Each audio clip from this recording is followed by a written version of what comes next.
ప్రైజ్లా నానా రకాల అన్య బోధల వల్ల మనము మరి నష్టపోతాము. బోధల వల్ల హాని చేయుతాయి కూడా. అట్లా నానా రకాల అన్య బోధల వల్ల మనలకు హాని చేస్తాయి. అలాంటి బోధలు మనం వినుకోకుండా మనము మరి హాని చేయగలవు. కాబట్టి దేవుని యొక్క కృపను బట్టి హృదయమును స్థిరపరుచుకుందాం. ఆ యొక్క అన్య బోధలు మనలను హాని చేస్తుంది. కాబట్టి దేవుని కృపను బట్టి, దేవుని యొక్క వాక్యాన్ని బట్టి మనము హృదయమును స్థిరపరుచుకుందాము. అదేవిధంగా కృతజ్ఞత కలిగి ప్రార్థన చేయాలి. మరి కృప పొందుటే కాదు, ఆ కృపను బట్టి మరి యొక్క కృతజ్ఞత కలిగి ప్రార్థన చేసు దినదినము అభివృద్ధిలోకి మరి విస్తరించు ప్రభువునందు మరి జీవించాలని దేవుడు కోరుతున్నాడు.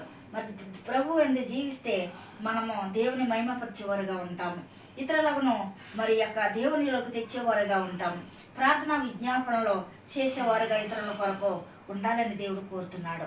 కాబట్టి ఇలాంటిది కృప దేవుడు మనకు అనుగ్రహించాడు. కాబట్టి ఆ దేవుడు ఇచ్చిన మాటను మనం నెరవేర్చుతూ ఈ లోకంలో జీవిందాం. దేవునికి మహిమ తెచ్చేవారుగా జీవిందాం. ఈ వాక్యం దేవుడు దీవించుగాక.